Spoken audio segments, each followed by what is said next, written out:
What is up, everybody? Welcome back to the Montana Method Podcast. One more time. As always, your host, Nelson Rodriguez Jr., author of Montana Method. Today, I have a guest that makes all my other guests look like nobody, let me tell you. Don, the producer, the man with the plan behind the camera, who makes things happen with some big production companies, big-time podcasts. I'm excited to talk to him about what he's gotten into, the people he's worked with, his experiences, everything podcast-driven. Don't move a muscle. I've been out here hustling all my life. Every day we get into it. Really out here in these streets. That's day and night. Like there's nothing to it. When I was going through it, dog, I never got your call. I never asked for nothing, no. But now I want it all. I promise I'ma do it. Came from rags to riches. Rags to riches. Came from rags to riches. Rags to riches. Came from rags.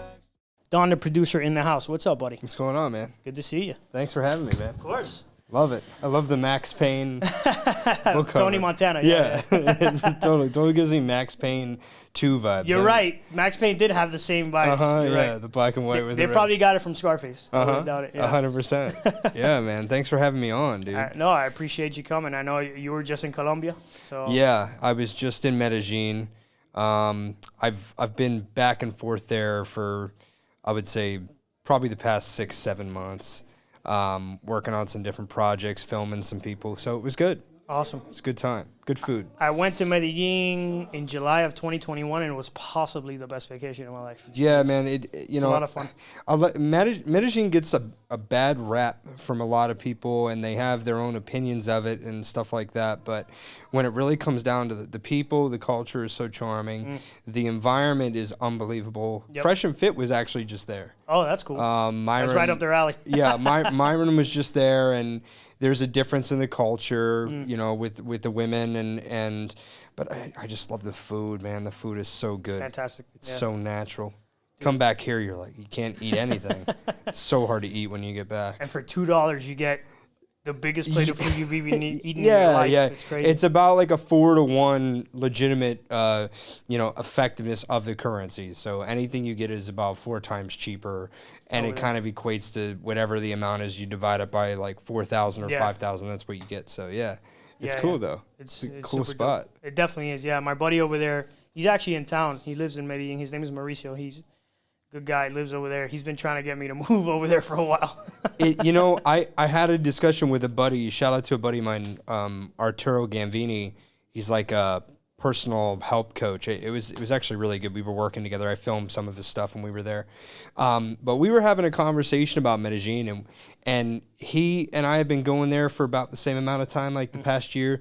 We've seen it change a lot, and we just don't think there's enough going on there. Interesting. There's a lot of fun you could have. There's a lot of good food. But it's just, there's not enough going on. You can't go to a podcast. You can't go here. You can't have an investment meeting. You can't have a production meeting. It's a lot of people just wanting to have fun, and have a good time. Sense. Yeah. So it's much better. He and I are kind of tired of it a little bit. Yeah, you're living in your castle. You're living in your castle penthouse for $1,500 a month, and you have a couple of friends that you hang out with there, and it's fun. But it's just, there's not enough going on. Yeah, I'm with you. Miami has a little more substance on that side. That's why I can't leave this place. The opportunities are everywhere. You meet all kinds of different people all the time. Yeah, it's super expensive, but the opportunities here are priceless, man. You know what I mean? The kind of people you get to network with, and especially in the last few years, how everybody's moved here, right? So and then more than anything, it's culture. You know what I mean? Miami is the closest thing you can get to going to Latin America. I love it, man. I love Latin American culture. I love it. I don't want to make it as simple as just saying I love Latin American women, but I do, and that's just because they're so sweet, man. I always thought the sweetness was fake, and then I realized no, the sweetness is actually real. No, it's a part of it. And one of the things I wanted to say is just Miami's got so much going on. I think Dana White said it best at the Izzy fight, I think it was the post. Fight. It was the post press conference of the Izzy fight where Dana was given numbers, and I think it was the biggest gate that he had in a long time, especially in Florida. I think it was closest to MSG, I think is the only thing that beats it. and he said that Miami today is like LA 20 years ago. And I think that even what we're doing right here, right now, the podcast, this is very LA. This is very old time. My uncle, thinking back to it, my uncle was a movie critic, and we've reconnected and we're getting close again because I've gotten into producing and directing. And he was a movie critic in Hollywood for 25 years and producer. He went to Northwestern University outside of Chicago and started their journalistic program and then produced Chicago Today for a while. And then he went on to become a movie critic. So when I was 10, through my uncle, I met Adam Sandler, Keanu Reeves, and Sandra Bullock out of the Four Seasons in LA. That was a really cool experience that I had out there. And all of them were cool. Adam was so funny. Keanu Reeves is a super cool dude. You always hear good stories about Keanu Reeves. Yeah. Sandra Bullock was really nice. Kate Beckinsale was there as well. But just thinking back to kind of how LA was, that was my last impression of it. It was about probably 20 years ago, when I was like 10. But I think Miami's really adapting and becoming that through the podcast scene and new media. What we're doing now is new media, and that's what I kind of preach about, that you need to get into these new verticals. 100%. And, I worked with Patrick Bet-David for a while. I worked with him for a year and a half after just stumbling upon the opportunity one day in an office park. And, dude, that guy he's so legit, man. PBD, for anybody that's ever met PBD or been around PBD or been on the podcast, you know just as well as I do how legit Pat is. And he was my personal mentor for about a year and a half. And I'm so grateful to him for everything that's happened. But it just got me into this mode, knowing what you need to do to become a billionaire today. He's a billionaire now. He just bought into the Yankees and all this stuff. I could talk about Pat for days, but he just sold his company for a few $100 million. Yeah, he sold his insurance. He doesn't call it an MLM, but it is effectively structured that way. I know some people that work in PHP, Jose Gatan, Matt Zapala, George Palayo. I actually went to the PHP Boston Tom Brady event, which is really cool. And Pat broke down each episode of Man in the Arena. Wow. And yeah, I met everybody at the top of PHP, and they're cool people, but he just sold it. I think he had 80% equity in the company, and so when he sold it at $400 million or $350 million exit, he sold it for 80%. He got 80% in his bank, And I know that's been big for him, and just bonded to the Yankees and all this stuff. So yeah, I could talk about Pat for a while. So I have a funny Patrick Bet-David story. I've been watching this guy for, every entrepreneur watches this guy, right? Of course. Yeah. I've been watching him since before he was big. Let's just say that. When like 5-6 years or longer than even that. longer. When he had the buzz cut, for like 7.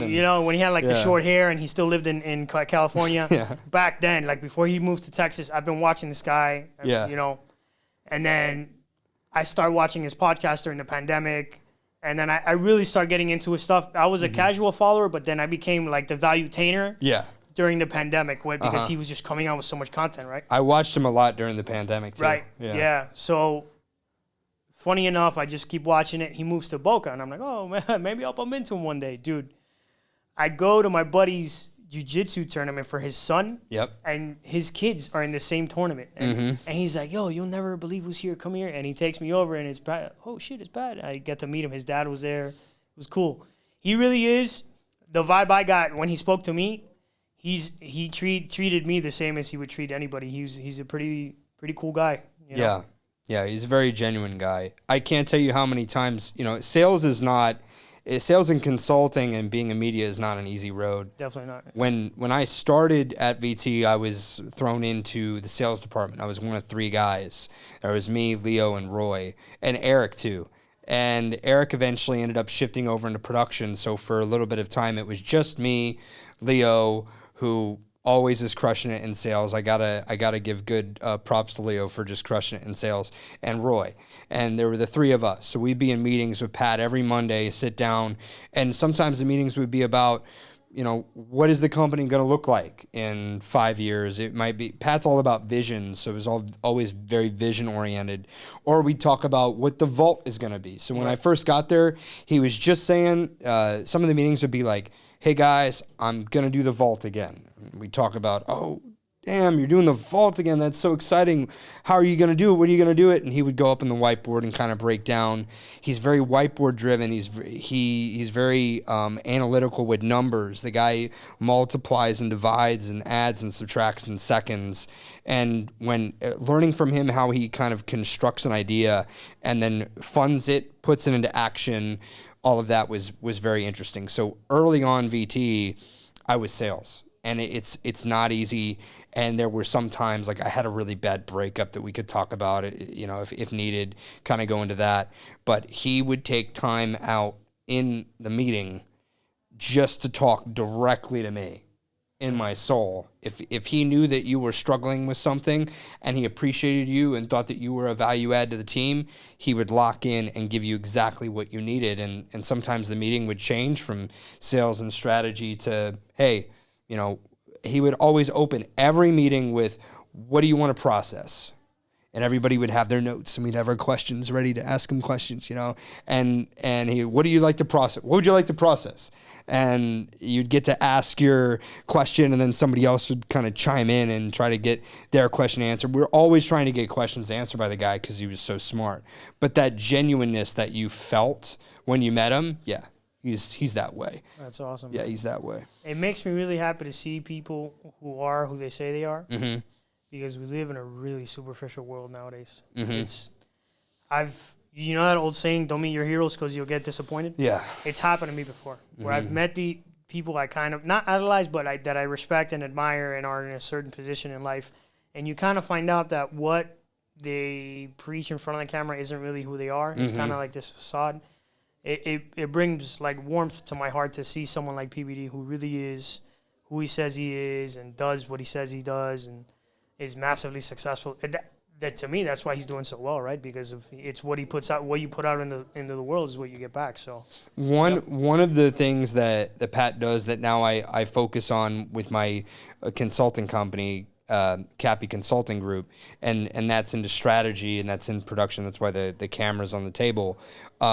One of the things that I like to focus on is what I've put together when I was at Valuetainment that Pat did that made him so successful, right? So one of the things that makes him so successful, especially in media, is that he never stops pivoting. So if you look back at the history of Valuetainment, we can go on a little Valuetainment History Channel episode here, but as you used to watch, very early on, Pat starts Valuetainment 12, 13 years ago, in a room with Mario, PHP, boom. He hands Mario, the famous story, hands Mario a camera and goes, go, film me. We're going to do some stuff.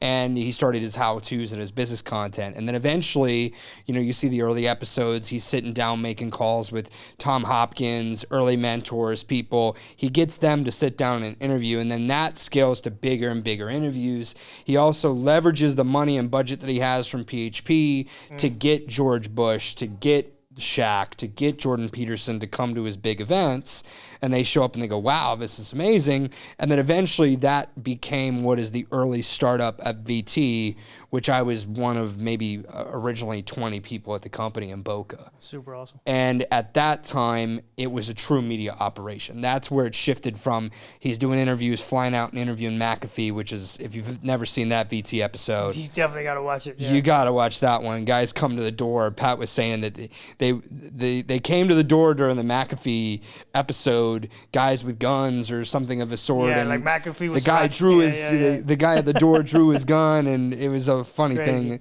But yeah, so then that becomes the early stage of VT, and that's when the media company really started to take hold. I think we were at about I say we because I identify with VT so much still, but 2.5 million subs at the time, and now it's at 4.5 million. Pretty crazy. So I saw it grow. I was in the room when it changed to 3 mil after the first Joe Rogan interview. You just did another one, right? The second one? He just did Joe Rogan too, if you want to call that. But he's so interesting the way he is able to sell.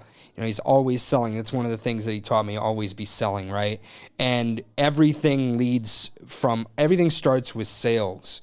So if he ever hires anybody for a higher executive team within the company, they have to have a sales background.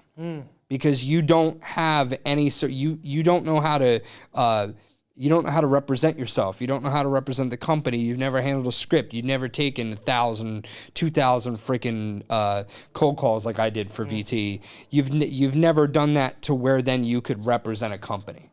So you're never going to make it to C-suite unless you started in sales. I love that, man. Yeah. That you don't understand how a company works unless you start out from there. You know, that's something I think a lot of companies have, that disconnect from the executive level to the foundation of the company, because you don't know what it's like to acquire a customer in your own company. You don't know what it's like to transact in your own company. You don't understand what's going through the mind of the salesperson or the customer, which is basically the base of the company. This is the person who gives us all the money we need to operate, and this is the person who acquires all that money. Yeah. So it's hilarious to me when I see it all the time in these meetings where they try to act important, and it's like, dude, you have no idea what's going on in your own business. No idea. And I as well have a sales background, and I've owned my own business in the past before, and now I have the podcast and the book and all that. Yeah. So I'm a person who sees it from both sides. I've been the salesperson, and I've been the executive at my own company. So I understand what you're talking about, and I've never met anybody else who understands that cycle of the company like I do, because I've never met anybody else.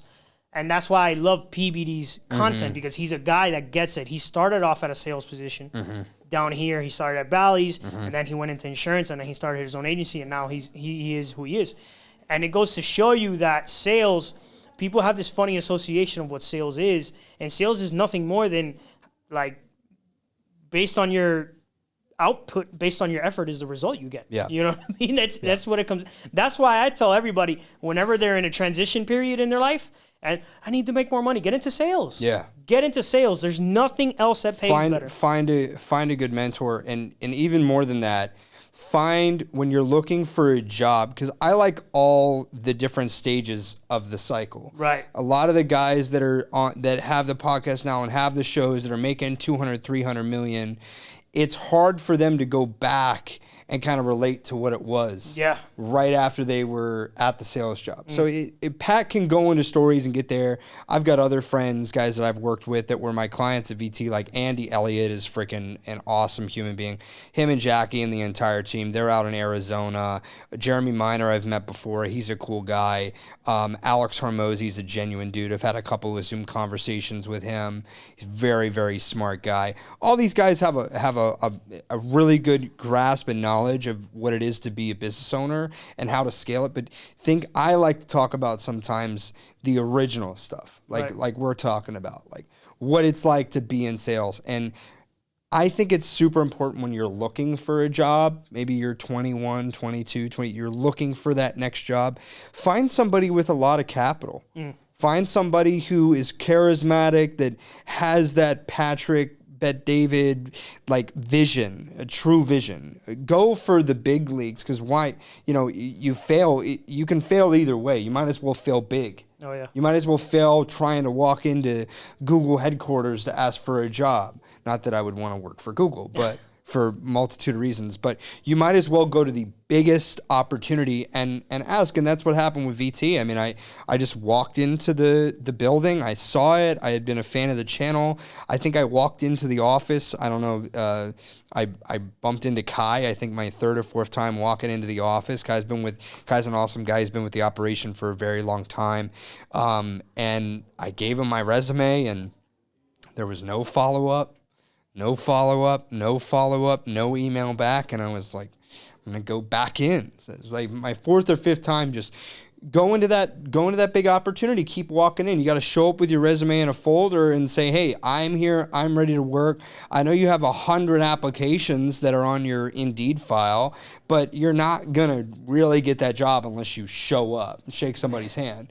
Be like, yo, I'm freaking here to work. You could get a job with, I'm sure you could get a job with Andy, you can get a job with Alex, you can get a job with Pat. If you show up to the door and say, hey, I'm here, dress up nice, I want to learn. I want to learn how to sell. And I agree with Pat. I think everything starts with learning how to sell. So if you're kind of stuck in a place where maybe you're involved with, what is it? Was it called? Not Hustlers University, which has now become the real world, right? Maybe you're a kid. You have some money that you got from your original job, or maybe you got rich parents, or maybe middle of the road parents, and you're on the real world and you're trying to start an e-commerce brand or something of the sort. And I think that's great. I think it's great to compress time frames and try to get into something that's new and unique and awesome. But dude, you got to learn how to sell. 100%. So at the same time, like, go into any place that sells a good product. I think intangible product sales, what I was doing at VT, which is tickets and events and mentorship, and to where there's nothing tangible. It's not like I'm going in, I could be a Liquid Death rep, I could be a Happy Dad rep, I could be a Celsius rep, and walk in and go, I've got you handle a bigger contract, right. And you say, I've got, Celsius, do you want to carry it? They go, okay. Right. And you get 1 to 2% off that sale. The reason why they're offering you 1 to 2% is a lot freaking easier than having an intangible product that you have to craft and figure out. So, yeah, if you're looking to get into sales, or you're looking to find a new job and you don't know where you're at, like, check out Andy Elliott, my boy. Check out some of Pat's earlier content, and then just hop in, man. Brad Lee's really good with sales. I watched him trying to figure it out. Yeah. Grant Cardone's good with sales. There's a lot of, even Alex Ramosi talks a lot about sales. And yeah, his new book's coming out, dude. I told him how excited I am for him with the new Leads book, dude. That thing's gonna be sick. Did you see what he's doing with the webinar? Yeah, it's pretty sick. Like 300,000 attendees that he all got to refer out through a link. It's nuts. Isn't that insane? Yeah. And he's just gonna sell 300,000 books right there at what, $15-20 a pop? There you go. What's that paid? Yeah, he worked on the book for 2 years. Yeah, man. But that's a big freaking payday, dude. 300,000 times what? $20. $4.5 million. Yeah, it's a lot of money in one day, in one webinar. Yeah, man. They had other people market for him. It's insane, dude. And content's insane. Yeah, and you know what I love about all these guys, Hermosi and Cardone, Bradley, PBD. I love how they tell you these stories, and you can picture their stories in your head. And you can picture where they were like an abysmal failure. They sucked, and they got better and better and better and better until they're here now, right? And what it does for me is it shows everybody that this world of like creating content and entrepreneurship, it's more than possible. Like, how many examples do you need before you say, like, I posted something on Threads the other day. When are you gonna get tired of seeing other people win? Like, it's good. I'm not saying be jealous or hate on them. But when is it going to be your turn? You know what I mean? Like, how much more proof do you need that you can do this? PBD was like a 22-year-old or 21-year-old who had no experience and nothing, just getting out of the Army. Grant Cardone was a drug addict, car salesman. I can pull out all. Hormozi was a failed gym business owner. And Andy was broke and working in an auto dealership, and the first $3,000 check that he got, he like freaked out and couldn't even believe that he got from his boss. It's crazy. They all have amazing stories, and all of them at the same time. A lot of them have really strong women too, sitting right next to them. And so that was a very interesting thing that was revealed to me in business, that it really does take a strong woman, and Miami can be tough for that. I found some girls that I really think they have a good head on their shoulders. I think they're very intelligent. I think they have the capabilities. I think that they could be great wife potential and have my back in entrepreneurship. But there's just, the matrix is just so convoluted now on both sides, and men are messed up, and female, women are messed up, and it's not easy, man. Dating's not easy, definitely of course, but especially not in a city like Miami. Dude, Miami, hypergamy, and it's some of these guys talk about hypergamy, and it's so true. Definitely. The concept of just the fact that once we had social media and dating apps out, that any woman could go on. I'm going through this right now. Any woman could go on their Instagram and get DM'd from 100%, Travis Scott's manager or whatever, and you're like, really? Okay, awesome. That's actually a actual reference, but it's forced. That's pretty crazy. Yeah, that's actually an actual reference. I'm like, oh, great, awesome, cool. See you on Sunday. Yeah, that is wild, dude. Holy shit. Yeah, but it's just I think for a guy, I think what you can do if you want to attack hypergamy, one of the things that you can do is you can make yourself such a high value person. I was just about to say that it become a actually high-value flips. man. Yep.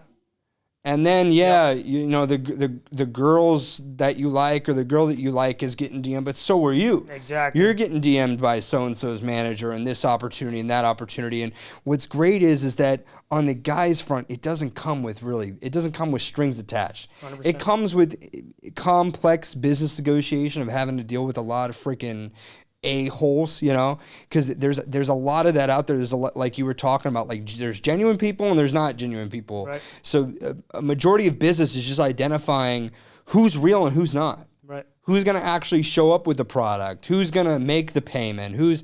And that's just all reading people and figuring them out. And coming full circle, that's why having a sales background is vital. Yeah. You learn all these things. You deal with people. You deal with all kinds of personalities. You see all these things. You get to know there's only so many different ways a person can hide, right? You learn that there's only 4 or 5 excuses that a customer is going to give you in any industry. Oh, I saw my wife about it. Like, yeah, exactly. And once the wife object, that's the hardest one. Oh my God, your wife. Let me guess. You guys said, okay, so you said you need to ask your wife for permission. So what you're saying is you need to ask your wife for permission to make your family prosper and make more money. Yeah, we all say the same thing. Yeah. And what's hilarious is that's life. There's only so many excuses someone could give you for anything. Yeah. Oh, my wife, oh, my kids, or I don't have time, I don't have the money, I gotta go to work, I got a sick family member, I got this. And once you realize like we're all different, and at the same time the way we process isn't very different. Yeah, right? It's very similar. So that's what I wish people would understand about sales.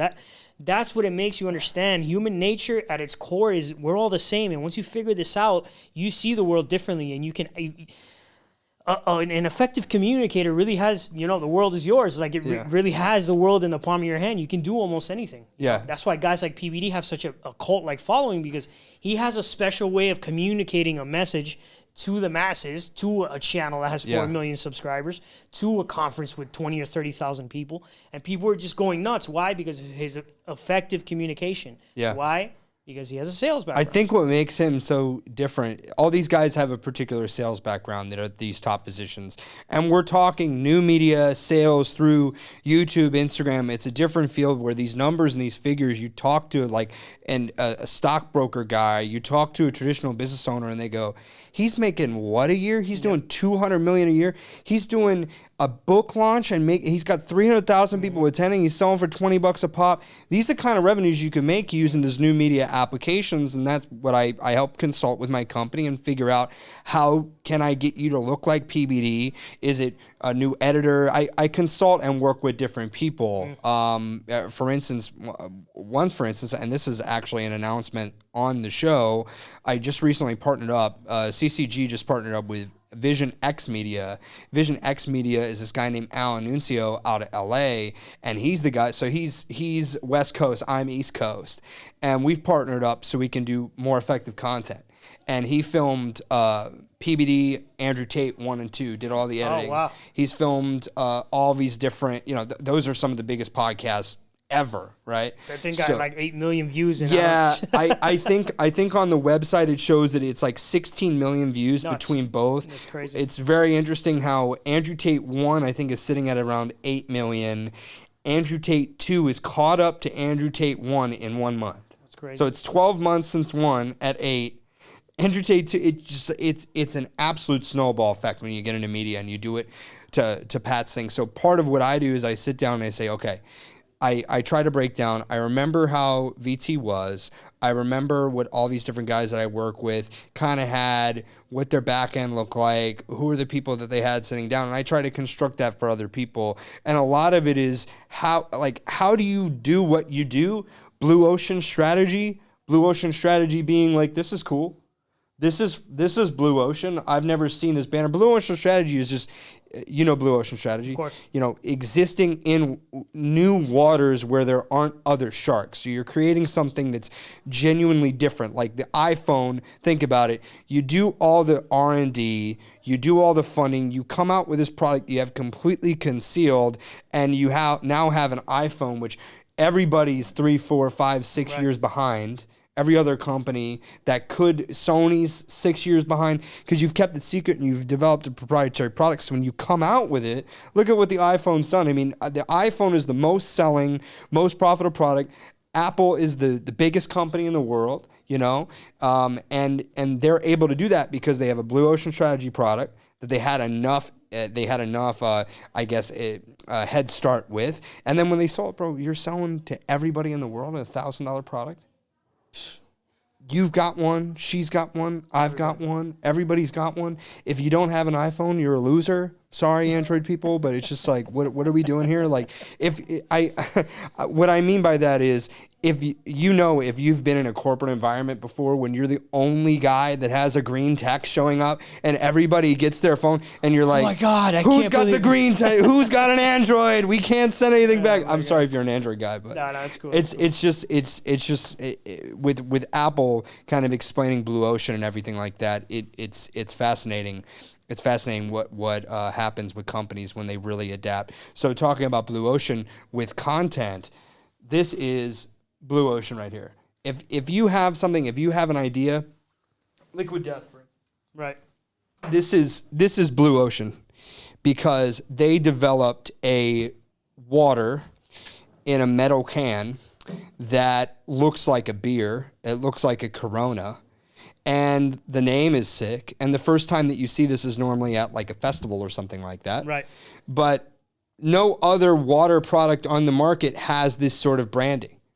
And this grew, I think, to $100 million in revenue in nothing. maybe like 2 years. Yeah. That's what marketing is all about. It's about Blue Ocean and identifying what makes you different. And that's one of the things I talk about in my strategies, because Pat just focused so much on Blue Ocean. We read it for the book of the month. We, learned about it all the time. That's something I love about his culture. I read it on he makes his people read a book and then he goes over it. Even if you just work for the guy, the amount of personal development that you soak up at that place must be nuts. It was nuts, dude. Yeah. It's a different book every month. All John C. Maxwell. We read 48 Laws of Power. We read. I'm a huge Robert Greene fan. Think and Grow Rich. We read. What was the really good one? The one about different frequencies, power versus force. We read that one as well. That's a very interesting book about the actual metaphysical and physiological studies that this doctor conducted on this little village, like back in the 50s. I might be getting the date wrong, but he studies all these people, and he finds out that if you do certain things and you make people feel a certain way, their resonance will either go up or down. And he discovered it by, if you like put pressure and you have somebody think about a certain person or a certain thing on the hand, and it's below a certain resonance, or like say it's a 700 resonance or whatever, you put your arm out and you try to add pressure. If they're not a 700 resonance, the arm will go down. It's through all these very weird kinesiology studies that he identified. And it's a really interesting book about different frequencies. Joy and like peace are very high, whereas anger, and we all know these things, Right. inherently, but anger is very low. But all of that, to be said, was because of a book, a mandatory book of the month that we had to read for the company. And it's just crazy, man. It's crazy. I'm a huge Robert Greene fan. I've read every single one of his books. It's funny that I remember Pat talking about, I did the first time I did 75 Hard. Oh, yeah. Great program. Great program. I lost a lot of weight. It changed my life. The first book I read during the 75 days was the 48 Laws of Power. Yeah. Dude, nuts, right? And then as I'm reading that book, I'm always watching a YouTube video or listening to a podcast. I'm always putting stuff in the programming, right? I watched one of PBD's videos, and he's talking about 10 books you must read or something like that. Book number 1, 33 Strategies of War. I was like, okay, that's a sign. I need to. And I read 33 Strategies of War. I read The Art of Seduction. I read The Laws of Human. I read every single Robert Greene book out there, and let me tell you, that guy's a genius. Yeah. Genius. The Laws of Human Nature might be my favorite one. I honestly can't decide. But that guy is able to contextualize how we are as humans, our behaviors, and the psychology behind it. It's a great book for anybody who who reads those books and you really internalize them, you're a force to be reckoned with in humanity. Yeah, it's very dark stuff. It's it's things that you need to know about human nature and Machiavellian manipulators. And interestingly enough, and I don't know how many people know this, but part of the reason why I ended up leaving VT is because I was under the influence of a Machiavellian manipulator and I didn't know it. That's pretty crazy. I had a mentor that I picked up at the second Vault conference. I was looking for more ideas and I was constantly trying to grow, and I really had a thing for mentors. And I found a guy, and one of my biggest things at the time that I was doing then was I would walk up to somebody and say, hey, are you willing to be my mentor? And this guy was so charismatic and so carefree and so fun and seemed like he had a bunch of money and he had a big company. Retrospectively, it was a crypto-backed company, which now I would see after watching the entire CoffeeZilla series of all of the crypto scams that were out there, I would have known it was probably BS. But at the time, I thought, this guy is very legit, and I went on a weekly prayer call with him. I started going to church again. I sat down with him. I wanted to learn everything that he knew. And eventually there was this whole thing to slowly advise me. This is how Machiavellian manipulators are. And what I mean by Machiavellian, it's the highest level of manipulation that you can get based off of Machiavelli's teachings. It's Machiavellian or whatever.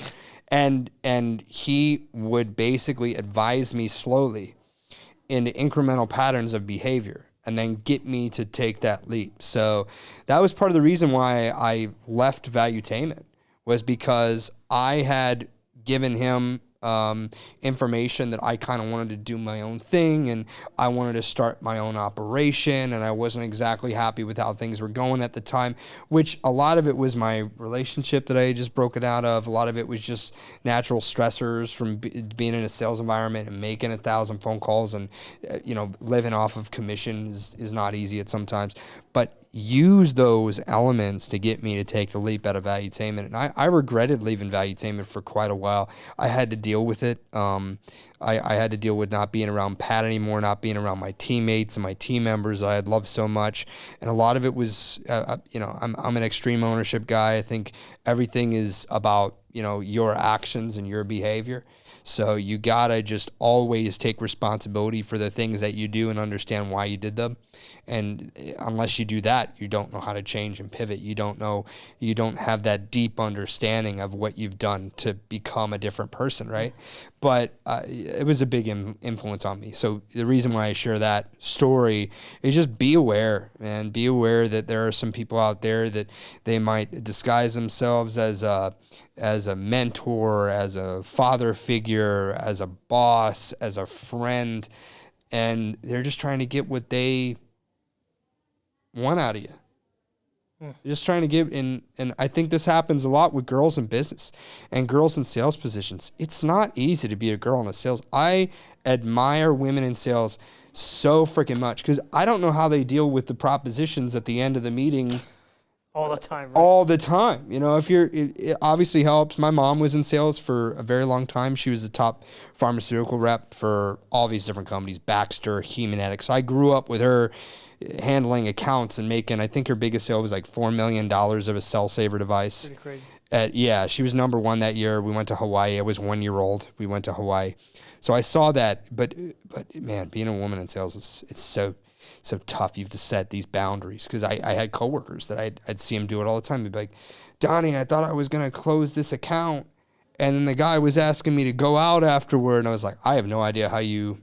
I wouldn't even know what to tell I have no idea how you deal with that. I don't know how you do it. I really don't. It's tough. And that's once again, manipulators. And it's also up to guys to not be that way. Like, why are you dude, go out to a bar, go out to a country club, spend some money, look better, and don't try to hit on your sales rep girl, don't try to hook up with the girl that, is trying to sell you something. Just go out and find a girl that's having a nice day and take her out for a nice meal and treat her well.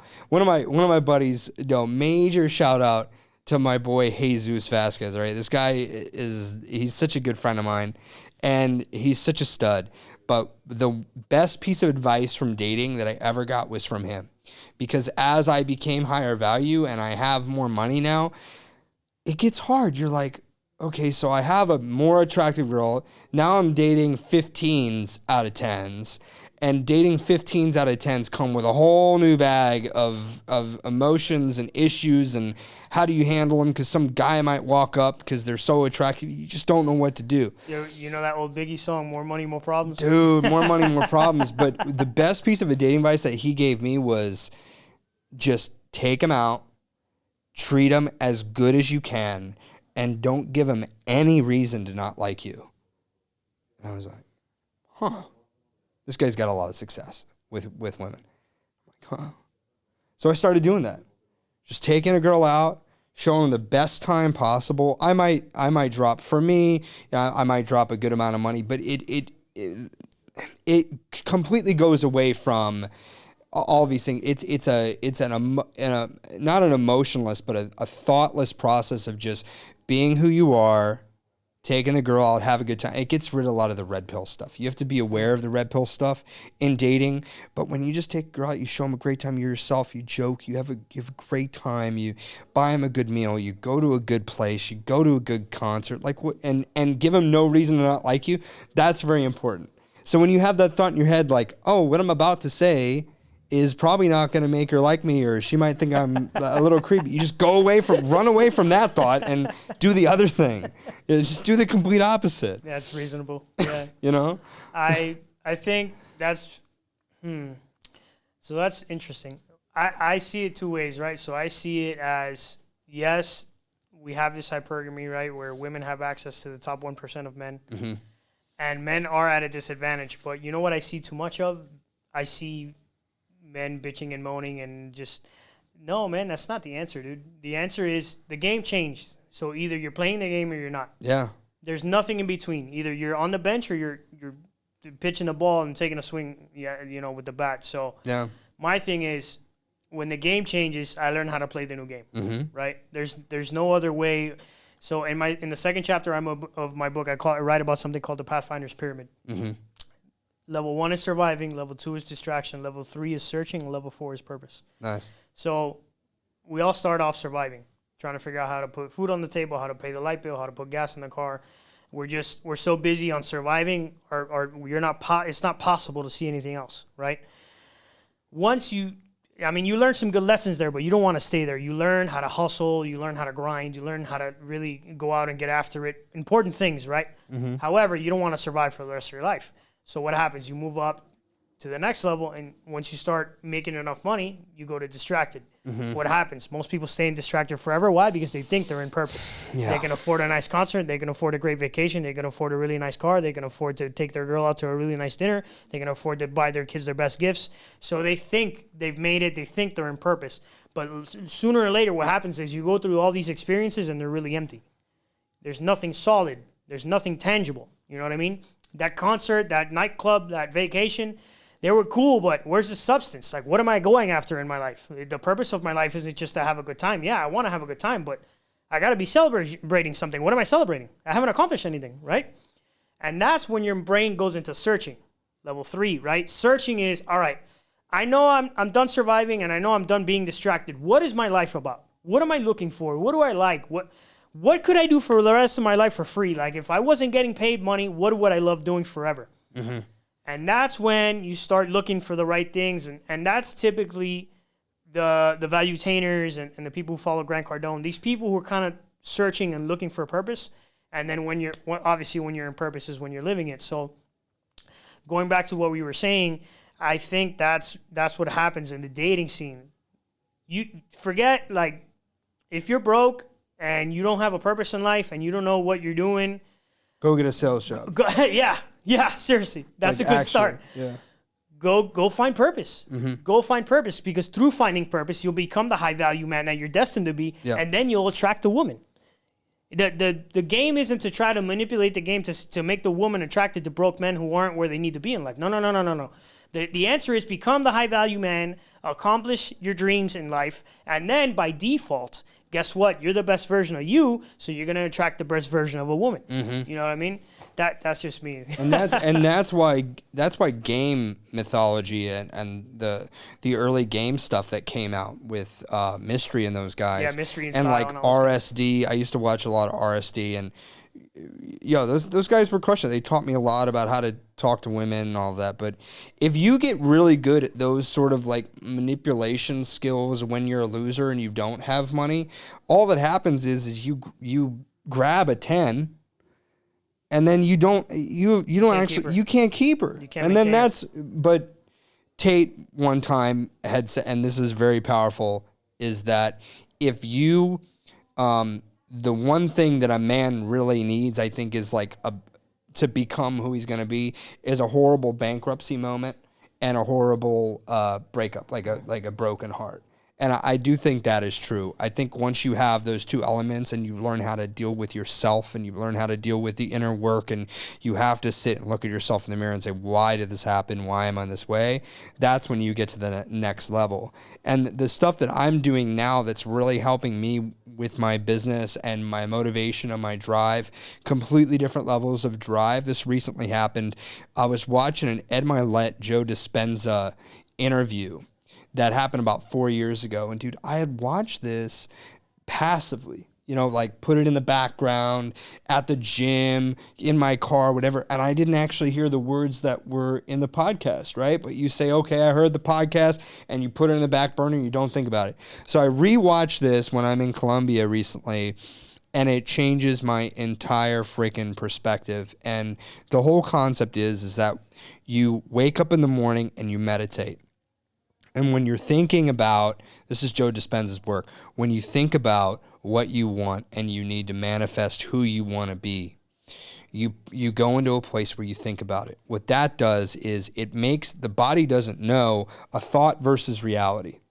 So if you think about the manifestation of who you are, if I think about myself being on every podcast and talking to Tate and talking, being around the world and having 100 million in the bank and all this stuff, I'm actually putting myself in the reality now. And what is that going to do?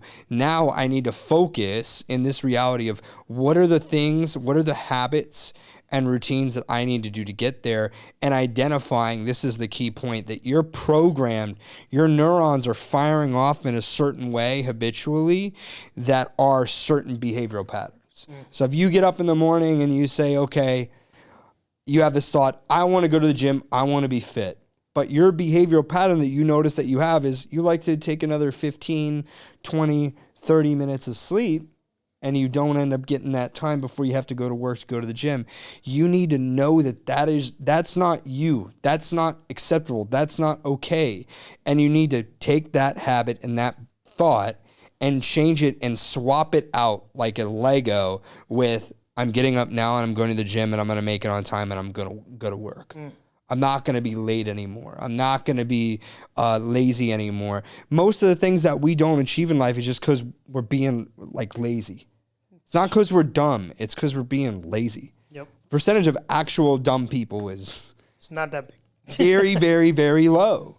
If you're not going to achieve something, the chances are you're not achieving it because you're too dumb for it is very low. It's just you had the wrong programming. I don't know what to tell you. You just were raised the wrong way. You got to break out of that mentality and you got to go for your dreams. You got to go for what you want to do. And for instance, like if I'm sitting down with somebody and trying to explain to them why they need to do content, I don't have to explain to you why you need to do content. Right. But if I have to sit down and say, hey, this person has done this person has done that. This is where we could take your business if we start scaling your content operation out, talk about a podcast, talk about reels, talk about how-tos, talk about golden nugget content, talk about Nelk Boy style going around and filming content. If I can paint that picture for them and show them that's a need, right? Paying the picture in sales, selling them on the painted picture of what they need, and then convince them that they need to change the routine and habits that they had to now effectually make the content. I think that's the hardest part about content production is getting the person like myself, getting finally to the point where you say, I need to change this habit and routine that is keeping me from finally getting in front of the camera, finally talking, coming up with a script. All of these things are needed. You know, Anthony Bourdain, greatest journalist in my opinion of all time, had an amazing show. Anthony Bourdain was not only a producer director, but he was a writer.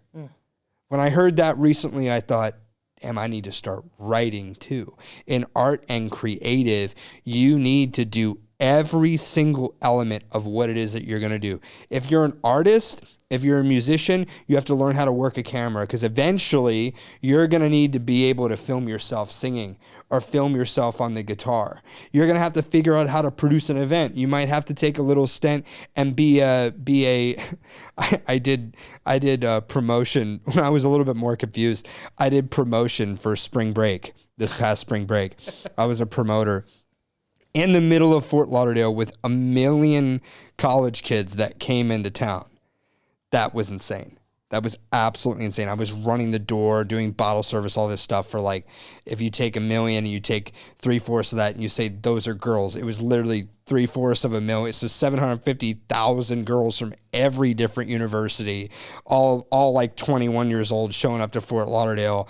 It was a fun time. But you have to learn all of these different things, because then when you're getting ready to roll out your concert, you're getting ready to roll out your big event, you don't know ticketing, you don't know production. So do you want to rely, as a business owner, you want to have a team, but do you want to really rely on the future of yourself on some third-party guy? Exactly. You can't hold a third-party guy accountable. Right.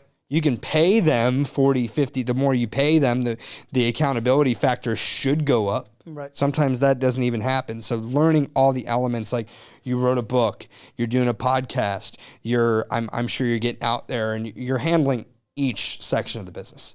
And you have to get to that point. You have to understand everything about what you're doing and pick it up, and don't be afraid to do that. Make the decisions, change the actions to get there. I'm with it, man. Yeah. Everything stems from, I'm big on internalizing. So internalization means learning, implementing, results, repeat. Mm-hmm. Learn, implement, results, repeat. Learn, implement, results. If you have to implement, without the action, you have nothing. Absolutely anything. The difference between the people who have results and people who don't have results is the people who have results took action, and they fell flat on their face, and they failed until they got results. They kept doing it and doing it and doing it. That's another thing, going back to sales, man. I failed so much, and I went through so much rejection that I just don't care anymore. That's what makes successful people successful, ladies and gentlemen. They experience a failure, they experience a rejection, they just keep pushing through it, and they work so fast that it looks like they don't go through any failure or rejection, but they do. Mm-hmm. The difference is they're working so fast that they get past it so fast that the results come faster. Mm-hmm. You know what I mean? So, Don, this has been awesome. Thank you so much for coming through. I really appreciate it. It's been awesome. We talked about a lot of different interesting things, man. Can you believe it's been an hour? It's crazy. No, it literally flew by. We're gonna have to potentially do it again, because we got through so many different topics so fast. It literally seemed like 10 minutes talking to you. Yeah, it's 5 minutes. So typically I wrap up all my podcasts with the same 3 questions. So question number 1, what inspires Don, the producer? Yeah. Creative forefathers. I think that inspires me. Man, I love it. Yeah. That's an original answer. I've never had that. Yeah, I don't think it just came. I don't know. I don't know where I got that. Creative forefathers. Yeah. I like it. Okay. Mm-hmm.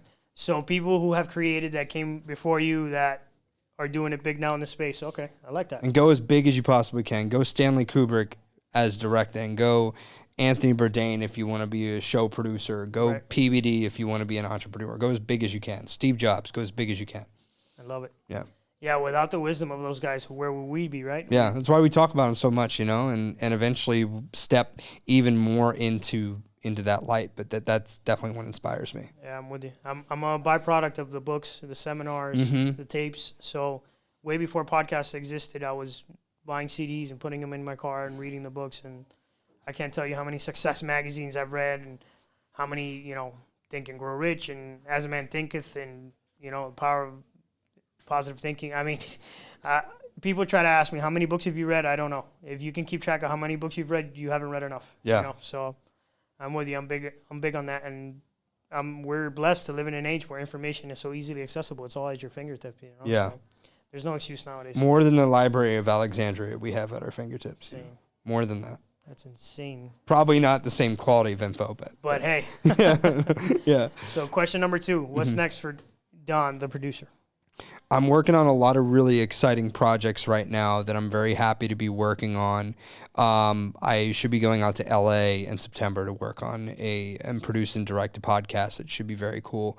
But I'm just working on projects with entrepreneurs, building my brand, focusing on my music project as well that I've been working on for a while, but really just stepping into the action element that we're talking about of there's so many steps to content. There's so many different elements that you need to figure out. And it's a very tedious process, but identifying that you need to change your habitual patterns to get that one thing done, to get that I edit as well, to get the edit done, to then do the post. So then you just have to create a systematic process and a structure. This is what I do for people to get more content out there and get better content. So now I'm flipping it on myself and I'm actually, practicing what I preach. And I think people are going to see in my personal brand, I'm just going to flip it on myself. That extra 2 hours a day that I have to edit somebody else's content, I'm going to flip it on myself and see what happens. Love it, man. You got to lead by example. Yeah. You know what I mean? Exactly. One of the reasons Napoleon and people like Alexander were so loved by their soldiers was because they led from the front. Mm-hmm. They were out there. They weren't telling you go do this. It was like, no, I'm doing this. You go and come follow me. Exactly. You know what I mean? So yeah. I love it, man. So last question. Yeah. How do you want to be remembered? The forefather that inspires me most is Stanley Kubrick. And what he did for Hollywood and what he did for directing is unparalleled. Eyes Wide Shut, the stories that he told, the work that he did with, different things about the moon at a certain period of time. It's very inspiring. And so long term, I want to be a Stanley Kubrick, but for new media. So creating projects and creating very interesting stories in an Anthony Bourdain style, but thinking very, very big picture to where we're able to take some of these stories, like think Patrick Bet-David motion picture 2035, 2040, that sort of stuff. Full film crews, everything long term. I love it. Yeah. I love it. That's the way it's heading. You know what I mean? Old media is dead. Definitely. Yep. We're witnessing a new era. And it's exciting to be a part of it.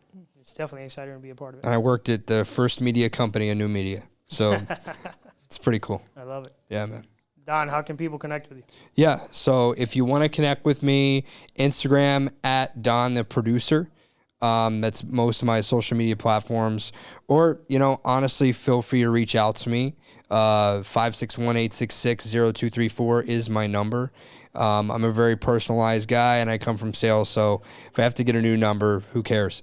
But, feel free to reach out, call me, text me, or on social media. That would be great. Awesome. Dan, thank you for coming. Yeah. Appreciate you. Thanks, do bro. this again sometime. Yeah, dude, absolutely. Thanks for having me, man. Of course. Alrighty, guys. Another episode of Montana Method Podcast. Your host, Nelson, signing out. As always, push it to the limit. The world is yours. And always, always, always remember, if you are not chasing a dream, life is meaningless. I'll see you on the next one. I've been out here hustling all my life. Every day we get into it. Really out here in these streets. That's day and night. Like there's nothing to it. When I was going through it, dog, I never got your call. I never asked for nothing, no. But now I want it all. I promise I'ma do it. Came from rags to riches. Rags to riches. Came from rags to riches. Rags to riches. Came from rags.